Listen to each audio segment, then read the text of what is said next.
I didn't have another interruption story. I am still at Iliff, or I am at Iliff again, as I like to say. I am now in the Doctor of Ministry program, and it's sort of been a natural progression since the first time I was at Iliff.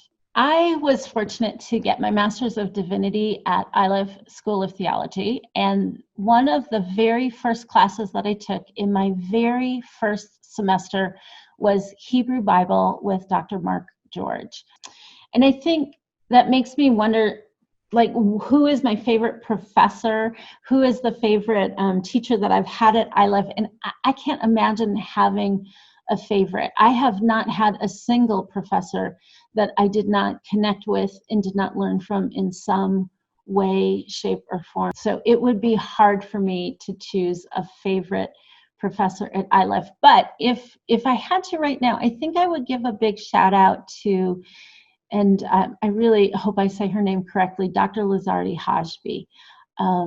Since I've started the DMIN program in January, I have had a class with Dr. Lizardi Hajbi in the spring, and that class happened after the pandemic started, so we didn't have any gathering days. We didn't have any days together, and she was not there when I was at Iliff before working on my MDiv. I only know her through the internet, through the classes that we've taken online, and yet I know her and she knows me.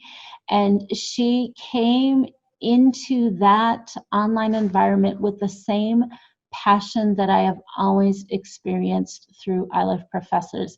Not only passion for what they teach, but passion for us as students. And so I really value that and celebrate that we were able to just share that class experience together in a way that I know I was hesitant of as we moved through the pandemic and the program changed a bit.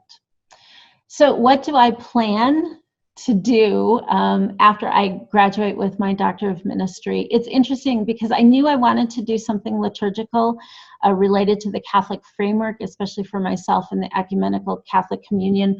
But when I started this, I didn't quite know what my hook was.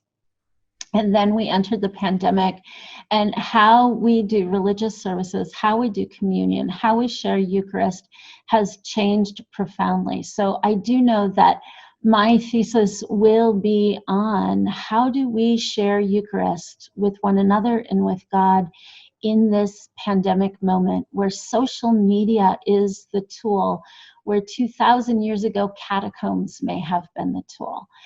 And what does it look like now? And how is the Holy Spirit active with and within us and expanding who we are as people of God, particular people of God?